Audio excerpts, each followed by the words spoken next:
All right, well, maybe we'll just get started. My name is Marc Glimcher, and I'm the president and CEO of Pace Gallery. And at Pace Gallery, we have had the great pleasure and honor of working with the Rothko family for over 40 years. But we're here to talk about an even older anniversary for the legacy of the great Marc Rothko, and that is 50 years of the chapel. And of course, it's reopening after a beautiful renovation. We are here today to experience wonderful meditation, something that many of us have as an extremely important part of our lives. Many of us in the art world feel a strong intersection between the way we experience art and the way we work towards an expanded consciousness in meditation. But before I take up all our time, I want to introduce the director of the Rothko Chapel, David Leslie, to tell us more about the program. Well, Marc, thank you so much for your kind and timely introduction for this very, very important program. And I want to say special thanks to you, your colleagues at Pace, and my colleagues here at the chapel who made this program possible today. It's just great to have us together in this virtual space. I just want to let everybody know that this is a very exciting year for the chapel as we celebrate our 50th anniversary. Central to the observances and festivities is a vision that the chapel's founders, John and Dominique de Menil, and the artist Marc Rothko had that led to the creation of this really transformative sacred space in Houston, Texas. And of course, their vision collectively is captured in one art installation featuring the 14 magnificent Rothko paintings that grace the chapel sanctuary. The programs that we planned through the year have been developed in honor of not only the de Menils and Rothko, but we also remember the original architect, Philip Johnson, and then his team that followed, Howard Barnstone and Gene Aubrey, as well as everybody who has contributed and been supportive of this wonderful institution. For many of you all, it's going to be a staggering number if you think about this little place in Houston that on a quote unquote regular year, which would be a non-COVID year, we host more than 100,000 people, and that's the counted heads that come to the chapel from over 100 countries, find their way here for pilgrimage, for renewal, for respite and inspiration. In addition to the work that we do hosting visitors for meditation, prayer, and just being, we also have a very robust group of programming and commitments we make on the human rights and social justice front. This is very important to the chapel. And for those that are here and come here and get a chance to visit, what you're struck by when you first arrive is Barnett Newman's, a contemporary of Marc Rothko, another great artist, his broken obelisk that stands above the reflecting pool on the plaza in front of the chapel, complete with a small dedication plaque that's on the northeast corner of the pool that reads, "Broken Obelisk by Barnett Newman, dedicated to the Martin Luther King Jr." Now, it's really important to note that this dedication to Dr. King was no accident, because John and Dominique believed firmly that King's life and ministry could inspire the type of courageous action needed to challenge the injustices and divisions in society. Like the timeless ability of art to foster spiritual exploration and growth, the de Menils strongly believed that spirituality and justice were linked together, inseparable, and in transformative ways. While we're celebrating the past and engaging the present, we've also had a great opportunity this year and over the last couple of years to really look at the future of the chapel as we get ready for our next 50 years. Starting in 2016 and then launched in 2018, we developed what we're calling the Opening Spaces Master Plan, along with it a $30 million plus capital campaign that's also chaired by Christopher Rothko, the son of Marc Rothko. This monumental project includes the restoration of the chapel, which we just completed, and we were able to reopen in September of last year, and the building of several new facilities that'll help us serve a growing public, including the recently opened Suzanne Deal Booth Welcome House. And then the years ahead, we'll be adding a new administrative and archives building, a new programming center, and meditation garden. Again, all these elements and these new facilities are allowing us to use our campus fully to be able to serve the public, both here in Houston and those that come to visit from all parts of the globe. So with that background, just a little bit about the chapel, I want to turn our attention back to the here and now and introduce you to an essential part of the life of our chapel, that is the practice of meditation. For the chapel, meditation is an important way to focus attention on both the transformation and support of the individual and the larger community. Meditation also provides a unique opportunity to learn about and experience a wide array of meditative practices found in Houston and throughout the world. So this afternoon, we're going to enter into a time of contemplation, a time to slow down and get away from the demands and cacophony of the day. And this is going to be done through a virtual meditation. And leading today's meditation is a good friend of the chapel and an advisor, Dr. Alejandro Chaoul. Let me say a little bit about him. Alejandro is the founding director of the Jung Center's Mind, Body, Spirit Institute here in Houston. He holds a doctoral degree in religious studies from Rice University. He's currently on adjunct faculty member of the UT, University of Texas Medical School and MD Anderson Cancer Center, where since 1999, he has been leading people with cancer and their family members through mind, body, spirit techniques aimed at reducing stress and facilitating healing. He's a writer and author of the recently published Tibetan Yoga for Health and Well-Being and the Chod practice of Bon tradition. He studied Buddhist practices and traditions with His Holiness the Dalai Lama, Lopon Tenzin Namdak, Tenzin Wangyal Rinpoche. He brings 20 years of experience as a teacher of Bon Buddhism and Tibetan yoga and has taught classes and led retreats throughout the world. You're in for a real treat. We've spent many hours together, and Alejandro is a deep friend and a practitioner at the chapel and beyond. So it's really grateful. We're glad to have him with us today, and then we'll enter into conversation after his presentation.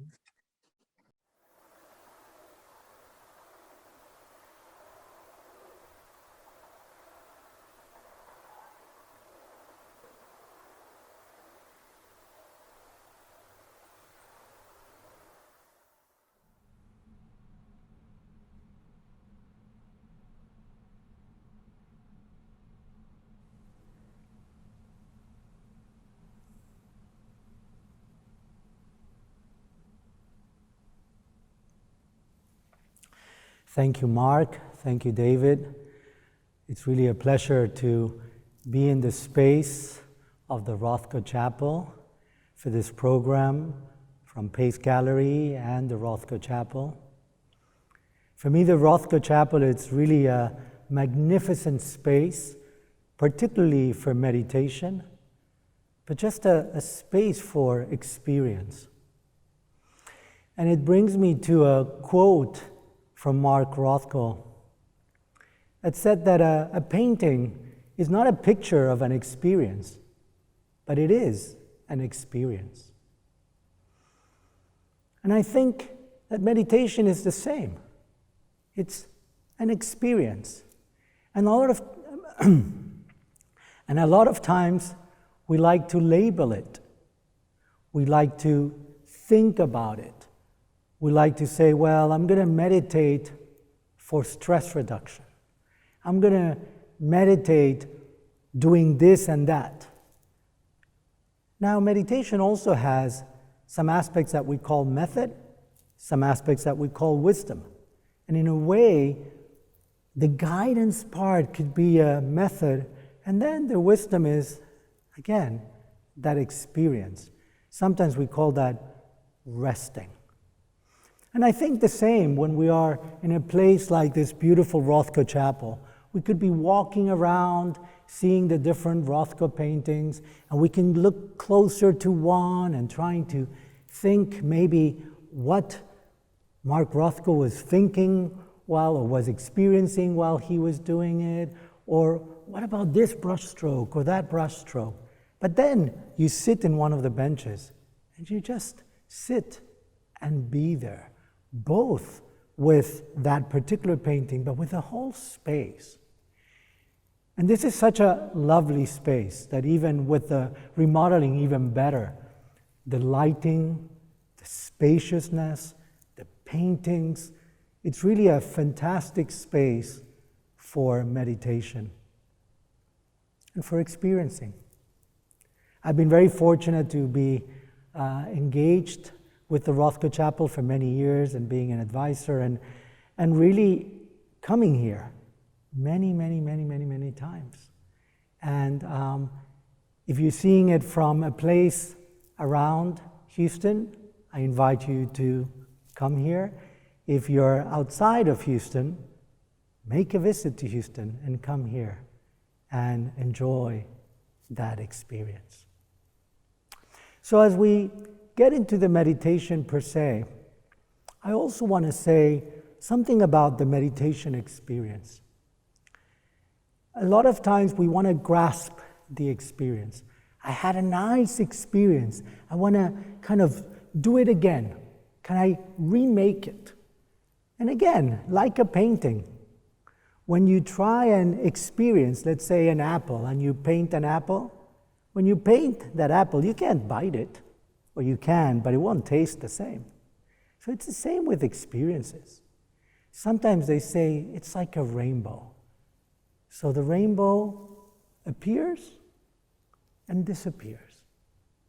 And if we allow our experiences to be that, without grasping, without rejecting, they become marvelous experiences that enrich our lives. So, this meditation that I want to share with you have moments of resting through our three doors of body, of speech, and of mind. And so sometimes our body is not still, and so we can slowly get it into a posture that as it gets still but not stiff, it allows a doorway into being more open. And when we're open, we can rest. And rest in that experience, sometimes we call that our inner refuge, like a sense of connecting. Sometimes I get reminded of one of my teachers, Tenzin Wangyal Rinpoche, talking about this connection. This connection as, like internet. Now we say Wi-Fi and we are immediately connected. But many of us remember when we had to dial tone, right? And in the dial tone there was this D, D, D, D, D, D, D, D, D, D, D, D, D, and then D. That meant you're connected. And when you're connected, you're not just connected to yourself, but to the World Wide Web, right? So when we feel that sense of that experience, that connection, yes, we are connected more to ourselves, but to the worldwide experience. And that's the beautiful aspect of it. And when we get those moments of connection, just rest. Don't try to do anything else. Let's see if we can. And if you do, don't worry about it. Just if you get distracted by something, then slowly come back. And hopefully this meditation will be useful for finding moments of resting and experience. And also moments of noticing that our mind got distracted somewhere else, but that we have an opportunity to bring it back, rest, and connect. Finally, A lot of times we think of this resting in meditation, particularly if we had a long day, of resting and almost falling asleep. Sometimes you even hear the mantra of, that went too far, okay? Usually that we don't call meditation, it's a great nap. But what we like to do in meditation, it's an experience with both resting, but mostly resting the monkey mind and being more connected to your heart mind. So, let's start.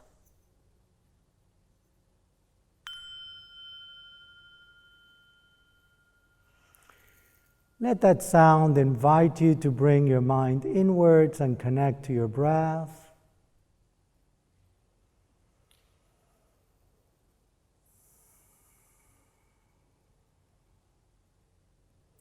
And as you connect to your breath, see if you can breathe mostly through your nose, both in the inhalation and the exhalation.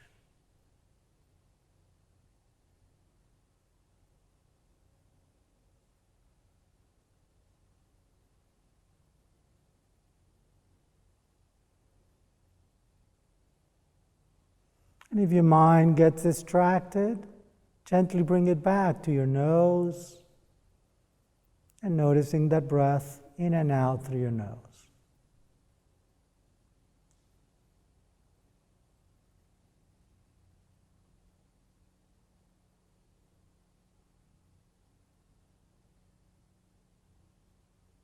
Don't judge the distractions. Don't criticize yourself for being distracted. Just come back to your breath, noticing that breath in your nose.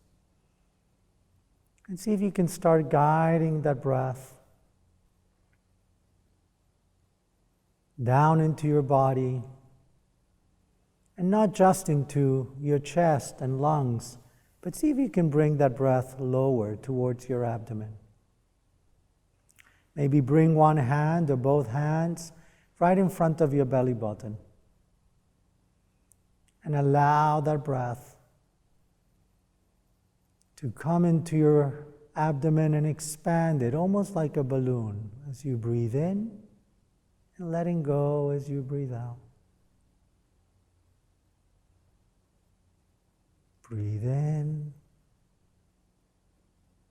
breathe out. Do it at your own rhythm, finding a comfortable rhythm for your mind to guide your breath through your body.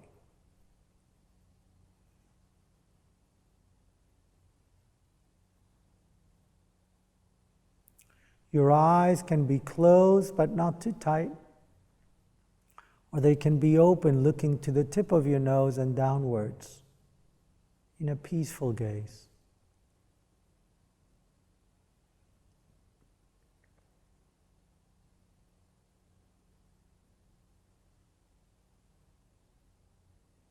And again, your mind might be distracted, and gently bring it back. And as you bring it back to your breath, you can visualize your breath as light. Whatever color light is useful for you. Many times we use green light as a pure aspect of air. But again, whatever color suits you today. So the mind gets distracted, you can bring it back to that green light of your breath and let it flow. And as you keep on breathing into your abdomen and back through your nose, you start noticing how you're sitting. Notice your sits bones on your cushion, a chair. Notice your legs or feet touching the ground. And as you breathe lower into your abdomen, notice, experience that support. Not just of the cushion or chair, but see if you can open up to the experience of feeling supported by the earth.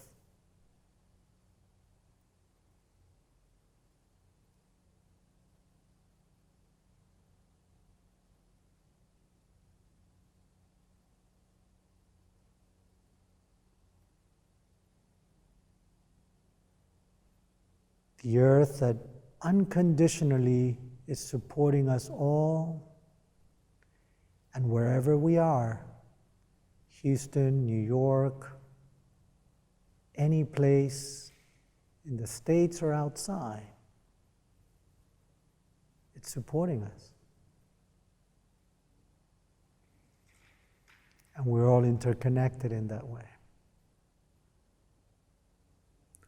Maybe allow your hands to rest comfortably. Sometimes we call this the equanimity posture, one hand on top of the other, resting comfortably on your lap, elbows out, expanding your chest and heart.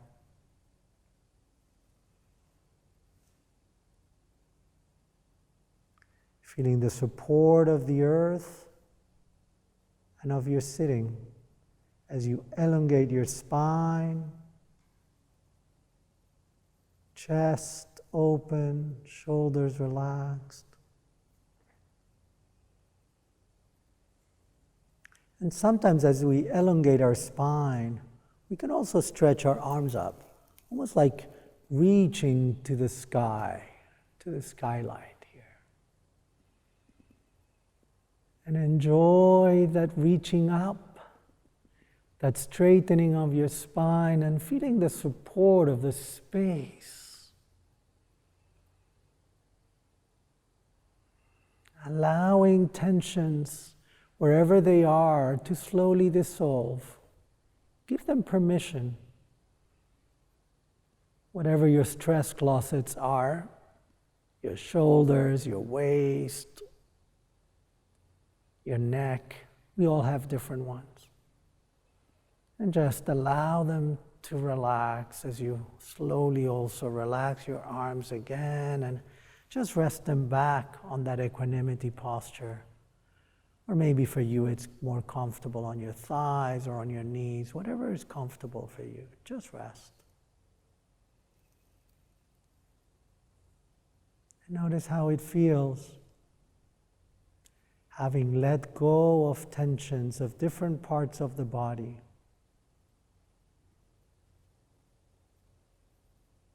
And particularly those areas where you clench, maybe your jaw, maybe the area of your cheekbones. Allow that area, those areas to relax. Place your tongue in your upper palate and rest.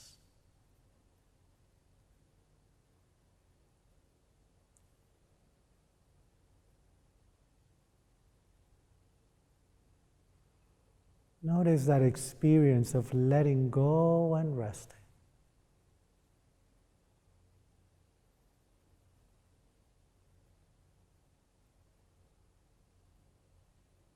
As you keep on breathing.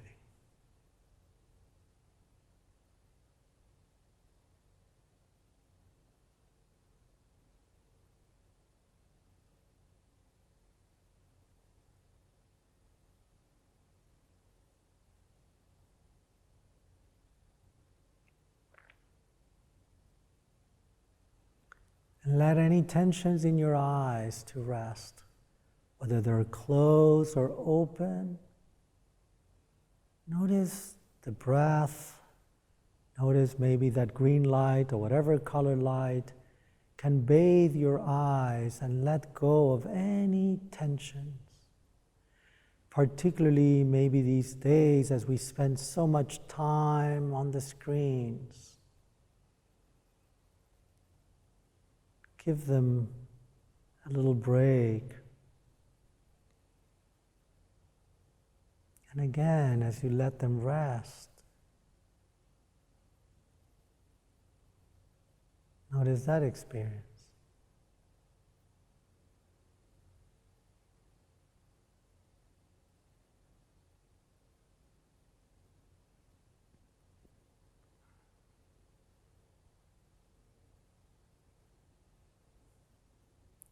And notice maybe the area of your head and your brain and how much is still thinking. And that's okay. But instead of bringing your attention there, let go the attention from there and drop it into the support of the stillness of your body.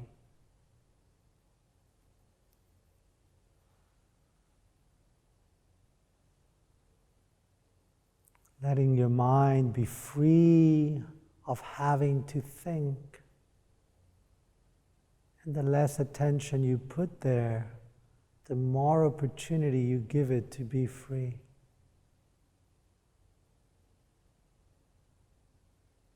Breathing lower into your abdomen and back through your nose. Slowly finding a sense of stillness in your body.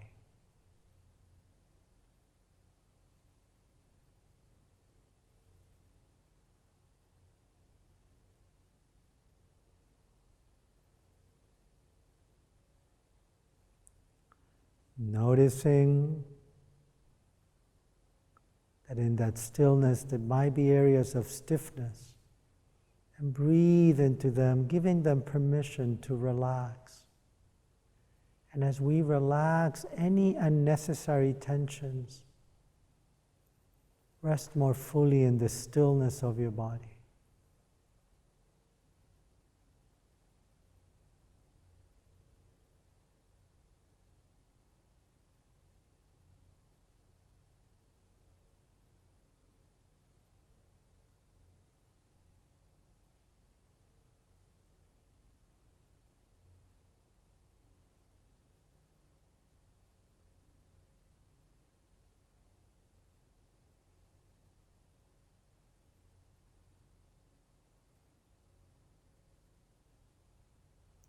As you rest in the stillness of your body, it might be a doorway to a sense of inner openness.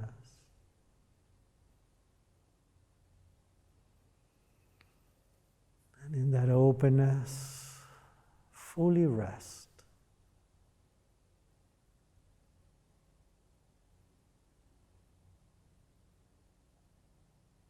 Your eyes can be open, gazing in the space in front of you, or just closed, not too tight, resting in that experience.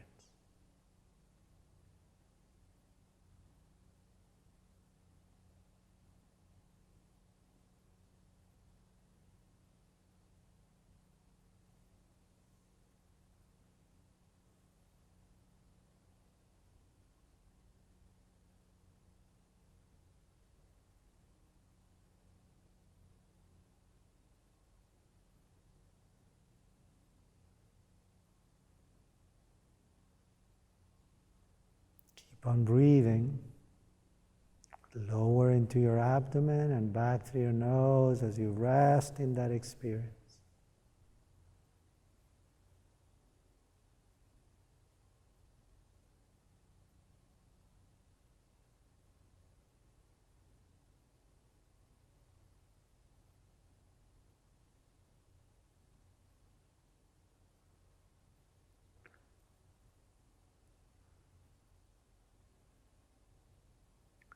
As you're focusing on your breath and resting in that experience, there might be still some chattering of your mind. Just notice it. And instead of going to that chattering of the mind or making stories, see if instead you can bring your attention to the silence. Maybe even to the silence in between those thoughts and chattering, as that might be a doorway to the experience of inner peace.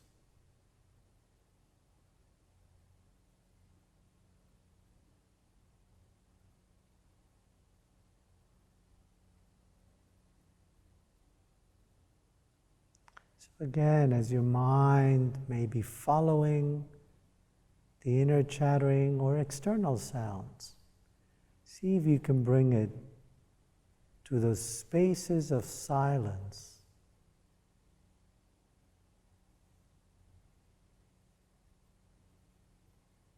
And let that be a doorway to your inner peace. Breathing into that inner peace.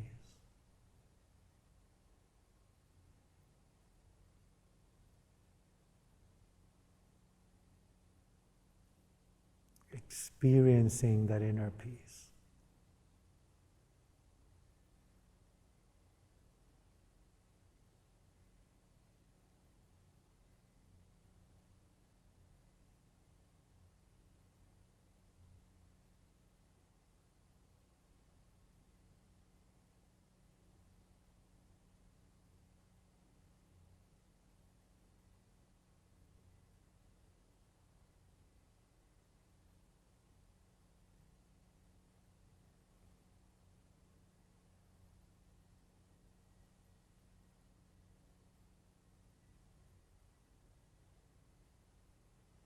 In that sense of inner peace,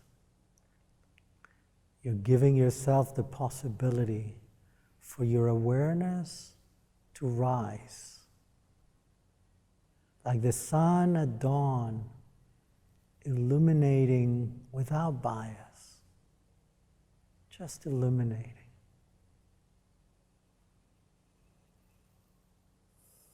You might feel that awareness, maybe in the area of your heart center, your heart chakra, just this area of the body. An awareness may be different from the thinking mind. An awareness of just experiencing as it is, without judging, without criticizing. Slowly bringing more clarity to your experience.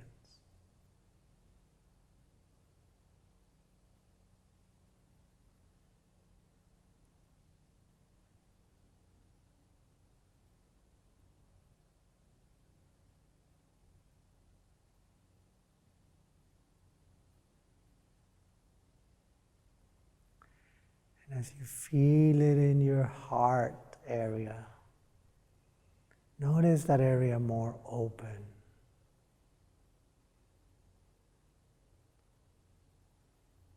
Open so that experience can manifest. Not entangled by thoughts or even emotions.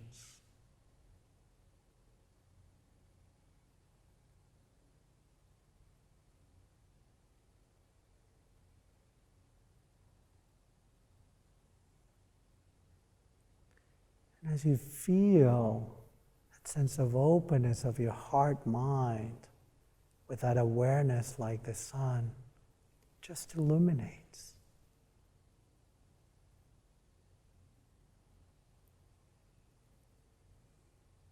Like the sun in the sky, illuminates whatever is there.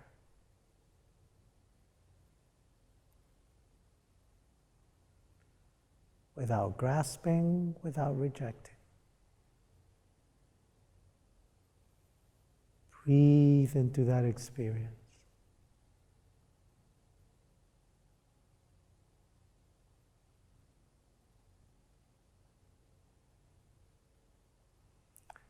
And in that openness,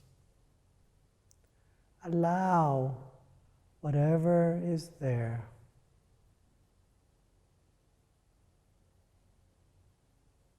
Maybe you want to bring a hand or both hands to your heart and just notice what is there. Without judgment or criticism, just allowing what is there, even if it's sadness, if it's uncertainty, if If it's something that you're uncomfortable with, just be with it, and with your hands, give it a sense of inner embrace, inner hug. Because in that open heart, with your awareness, with your breath, you might notice that those things can soften up, that can entangle. And with the breath, they can breathe. And as you breathe into your heart, you might notice so much more space in your heart.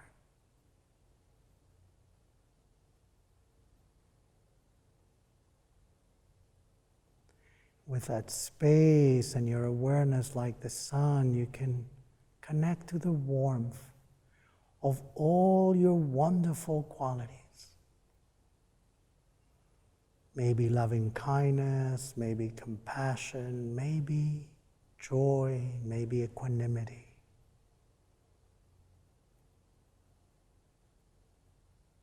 And allow that breath, that warmth, to activate that warmth and be like medicine that nourishes your whole heart, nourishes you emotionally, mentally, and spiritually.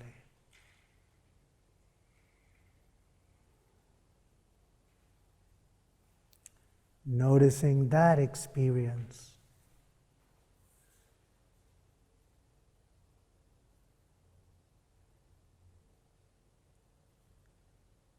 Can be a sense of healing.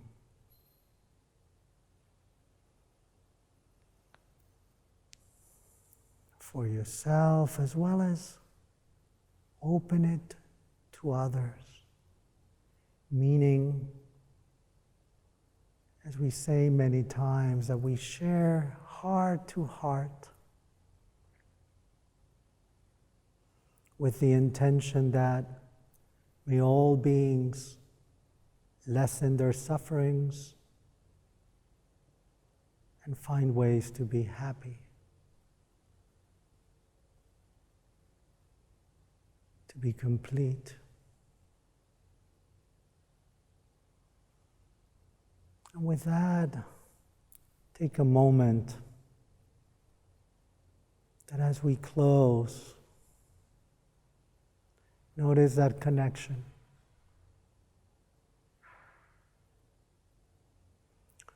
Notice what supports that connection. And you can always tap back into it at any moment. So slowly, as we stretch and relax and maybe massage any part of the body that needs it, we open and close our eyes a few times. As we open them, without losing that sense of connectedness. Still being connected inside, looking outside to whatever place you are, to other people,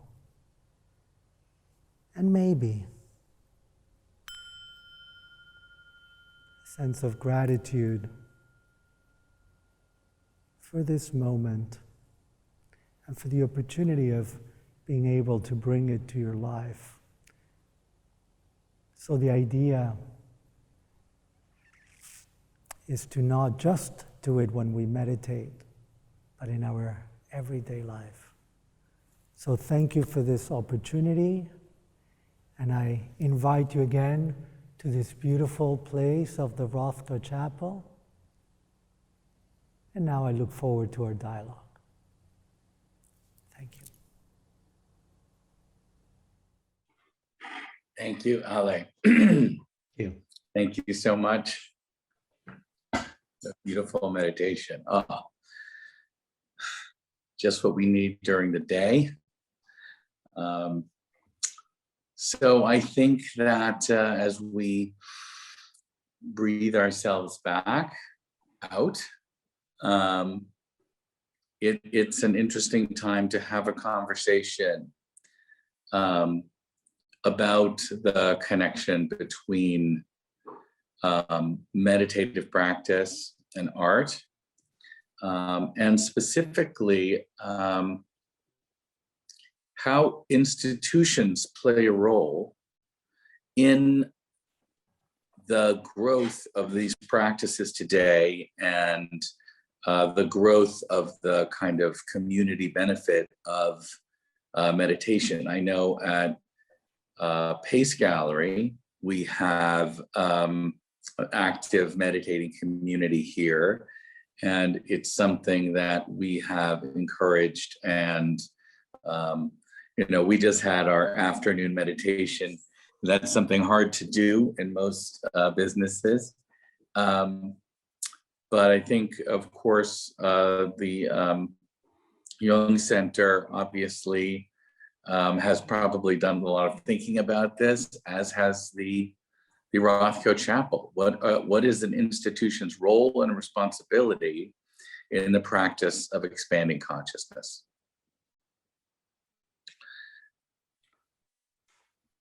What do you think? Yes, you start. So thank you, Marc. So I think there's a big responsibility on the institutions, because the institutions can really provide that space. And what I mean by space is not just, well, at the Rothko Chapel, for example, there's a great space there, but for the employees, we could meet, in one of the adjacent buildings and just do something for the employees. At the Jung Center, every staff meeting, we start with a short meditation, so that what we share, it comes from that place of connectedness, both to ourselves and others. And now, and even actually before COVID, for example, my teacher, Tenzin Wangyal Rinpoche, did what he calls the cyber sangha. So this sense of expanding that meditation doesn't have to be necessarily in one physical space, as now we all know. And I think that is very, very powerful. And at the Jung Center's Mind, Body, Spirit Institute, we do this thing called the power of community, that we do these free meditations, and sometimes they're just 15 minutes, sometimes half an hour, sometimes an hour. So we give the opportunity for people to find what is useful for them and join and be in the presence of others that could be in so many different places and even countries. And so I think that becomes a beautiful opportunity. And I have to say that these 15-minute meditations, sometimes I find they become incredibly useful. I do a lot for the medical center. And at the beginning, I thought 15 minutes. And now I love those, because it does give an opportunity, as you were saying, a break during the day to center and continue.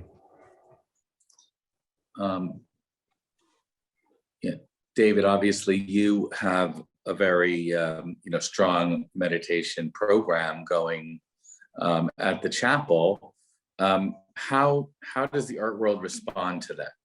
I mean, I know you obviously have people from all over the world, from all walks of life. I'm interested in hearing how our community, which it spends so much time with so many meditative objects, but on the other hand is so frantic and busy. Right. Well, I think, a little bit of my introduction was designed to remind us exactly why the Rothko Chapel came into existence, beginning its genesis. And its genesis was a proposition of inviting people, really an invitation, to really think about meaning, purpose, why we're here, what's our relationship to one another, what is it that enhances life complementary, and what is it that gets in the way of someone recognizing their fullness as a human being, and maybe even say now fullness of the cosmos, right? And then what we do, and I think that embedded in that, in the early days, it would have been prayer. We probably would have used prayer, meditation. There are different ways that we express this. But this idea of really taking time, and I think that's the notion of sacred. What is a sacred space? It's a space that's carved out from the norm, the day to day. And meditation is a way that you build that sacred space for these encounters. I think what is incredible, Mark, and Ollie knows this, is that you might have in the chapel, let's just say 15 random people all gathered at that moment in time you walk in. And you might think it's 15 people doing their own thing, but you know, deep down, it's a connected tissue that says, in fact, there's a community being built here at this moment. And I think what's been amazing to me in my almost 6 years now of having the privilege really of seeing the breadth of the chapel activated and in so many formal and informal ways is that the common need that I think we all have, even though we may not know how to articulate it, to get off of that treadmill, to get off of that cacophony of the city, to build that sacred space, and then to see how many wonderful ways it's done. It's like art, right? I mean, we all, I think, have some creative element inside of us, but we don't know where it is. Sometimes we have to be invited. We have to be pulled. And so, you know, the Rothko paintings or your gallery or museum is a way to create a conversation, to get that insight. Well, so too is meditation. And I'll just say, if we were in the chapel doing this on our regular programs, we would then have a conversation like we're doing now with Alejandro. And we'd be asking a little bit about the tradition. How did it come about? What is the particular unique practices of Zen Buddhism or Bon Buddhism or whatever? And then suddenly are people, well, my tradition does that, or I speak that language too, right? And so suddenly we're finding common connection. And I think part of the institution's role is to build that intentional space. Yeah, and following on that program that David is referring to, we call it the 12 moments, right? Because we have a moment every month, and we bring different traditions. So it's, you know, so some could be a Christian tradition of meditation, a Buddhist tradition of meditation, an Islamic tradition of meditation. And as David was saying, we asked them to say a little bit about the tradition, to share a practice, and then there's time for questions and reflections. And that part is so enriching. So both the engagement of the practice itself that the person is sharing, but the views and saying, oh, I can connect from this way because this was my training, or this is what I do. And that is really incredibly enriching. In addition, we are at the Rothko Chapel, and then we go out, and as David was mentioning, you know, the broken obelisk, the reflecting pond, and now all the trees that surround that you just recently planted, it just creates such a great environment, both for contemplative practice and then how we bring it into daily life through dialogue and other interactions. Yeah, and I think it is a moment for, you know, institutional leaders who have been reassessing, you know, how much does your message and your mission statement match your internal culture? You know, we go to the Rothko Chapel, we have a very special moment. It's our job to bring that back, not just to our audiences, but also to our internal cultures. I think the internal cultures of businesses are being asked to reconsider.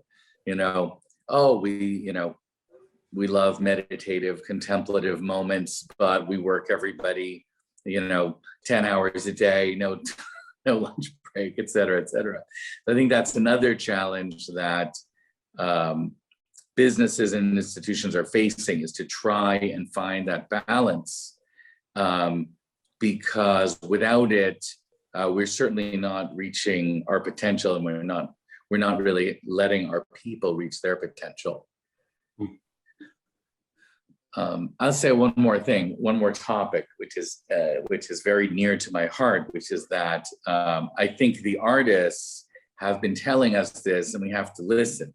When Rothko and the Menils came up with this amazing space, obviously the tradition of sacred spaces goes back so far, but contemporary artists starting with people like Rothko and Reinhardt, and continuing on with artists like James Turrell and Robert Irwin, who took their lessons, are starting to say in the 60s and the 70s, the artist's job is not just to create an object, it's to create a space, a place, and trigger an experience.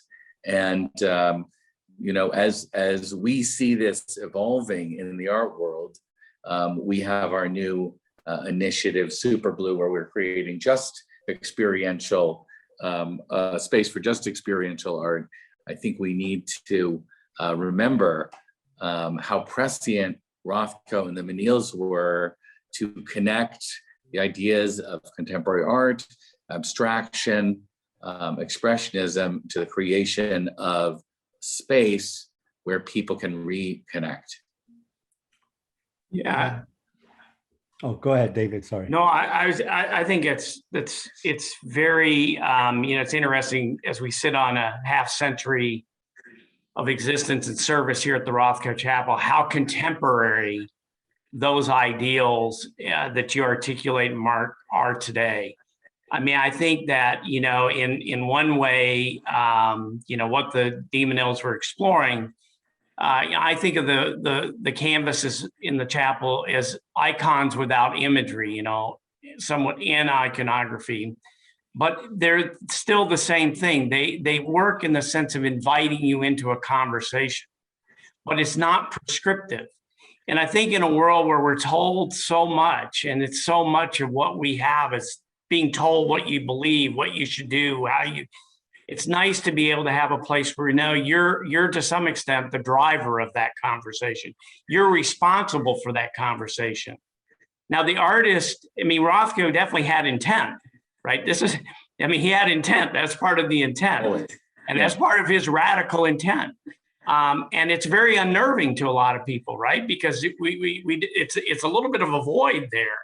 Right. But again, that I think is what we really need to discover so often. And I think, what the other part of our responsibility here, and I think artists do this all the time, they invite you into this conversation, not only with yourself, but with someone else, with another person, right? How to have a conversation. And maybe we're having to relearn some of that again about how to even be as civil, how to even appreciate the brushstrokes and the mark, and what is it that drove that artist to create what they created. That's that spiritual part of the connection between the product to some extent and the process of making that part, the process of creativity. I think these are just part of what the Menils were exploring. And it's so needed today. I just say that, and it's not just a parochial comment. It's what I think we're all experiencing so much all around us. And I think that sacred space part is so important, both having the support externally and artists in general, as you say, I feel they're kind of provoking us, or they're giving us opportunities, right? So you go into the Rothko Chapel. I know many people get in there and like, what is this, right? And that's why I was. What am I supposed to look at? Right. And that's what I was meaning in the meditation. Look inside, rest, right? Have that as a support. Marc, you mentioned Turrell. There's a number of Turrell art pieces in Houston, actually. And there's more and more public art in general, for example, in Houston, and I think in many cities. And that also supports those moments of connection. But also, as you said before, this aspect that we are asking people to work so much, asking them, can you have this moment? Can we allow you as institutions, give you the opportunity, invite you to take that moment to connect? That is so important, both for yourself and others, even if we're doing it as a group in an organized environment, or as David was saying, we could be in that same chapel, or we could be in the same office, and just allow ourselves to take a moment. Well, I think we're getting to the end of our program, and I think that it is it's very inspiring to see, people dedicating so much time and energy to this incredible metaphysical pursuit. There's so many physical pursuits in the world. And I don't know, David, if you just want to have any last comments, or I'm going to be very good Zoom moderator and try and actually be done in an hour. Well, my comment is something that's a word that we don't use very often, but it was really so central to the Damonil's vision of the world and this place. It's ecumenical, and what simply means that we're all part of the same household of creation. And the other part of it is that we all have an opportunity and an obligation to work across those divisions, divides, however we differentiate ourselves. And I think today was an excellent example of that connective tissue and doing our work intersectionally. And I just think that is part of what is the birth of this particular place. And I think it's so essential for what we see in the maybe the minutes, if not years ahead. And I got to do the parochial thing, and I'll echo Ollie's. Got to come to Houston. I think people are back out again. When people feel like safe, at the end of the day, there's no way you can do it and really experience it unless you're here. So we hope that people will make the pilgrimage to Houston, to the chapel. Yeah, and the chapel, as when I actually teach a class called Sacred Spaces in Houston, the chapel is not only one of them, but the place to start. So do come in that quote unquote pilgrimage, as David calls it. But I also want to thank Marc, that the Pace Gallery is joining and putting, so much into this area, because, I'm very much in touch in the Rothko Chapel and nonprofit organizations, but to having organizations and companies like, like you and Pace Gallery, this is fabulous. So I really appreciate this putting together of this program. So thank you. It's our pleasure, and it is our honor to be part of this amazing experience. Thank you both. Thank you to the entire team of the chapel, who does such an amazing job. I was just there 2 weeks ago. You feel, you don't even have to get to the chapel. Once you're, like you said, the pool, the welcome house, you're already feeling it. It's unwinding, and your team is just incredible. And thank you, Kate and Christopher and the Menils, for everything that they've done for Houston and for the world. And of course, great thanks to the master, Marc Rothko, who really did center us in his work.